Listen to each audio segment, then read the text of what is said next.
U ismi azam shunday ismki, u bilan so'ralganda bandani hojati ravo bo'lar ekan. Ijobat qilinar ekan. Men bu duoni takror o'qiyman. Yodlaydiganlarimiz inshaalloh taala yodlab olsinlar. Agar bu meni aytganligimga ulgurmasangiz, buni 50 boshi ustozlarimizdan, rahbarlarimizdan inshaalloh har biringiz yozib oling. Dona-dona o'qiyman.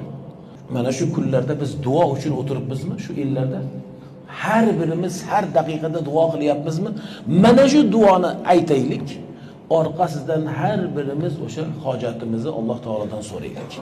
Ka'baga borib aytaylik. Arafotlarda aytaylik. Minolarda aytaylik. Muzdalifalarda aytaylik. Har o'sha duo qilinadigan joyda mana shu duolarni, mana shu zikrlarni aytib Alloh taolodan demak nima? O'zimizni hojatimizni, dunyo oxiratimiz saodatini so'raylik. Bunda mana shunday o'qiysiz.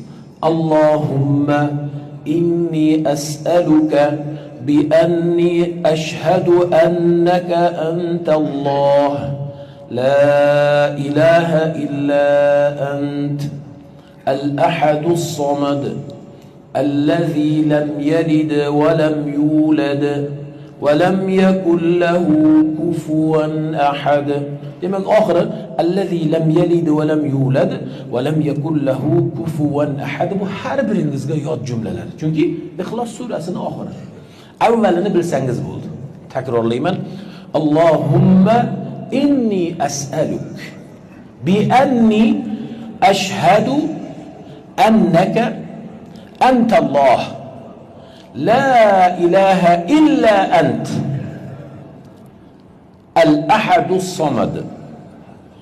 Davomini qolganini siz bilasiz. Allazi lam yalid va lam yulad va lam yakul lahu kufuwan ahad. Mana shuni bizga berilgan bu xabarga ko'ra har birimiz ismi azam ekan deya o'qiylik. Alloh taolodan o'zimizga, ahlimizga, naslimizga, elimizga, yurtimizga, butun islom olamiga ne yaxshiliklar bo'lsa, Alloh taolodan so'raylik. Inshaalloh taolo nima bo'lar ekan? Ijobat bo'lar ekan.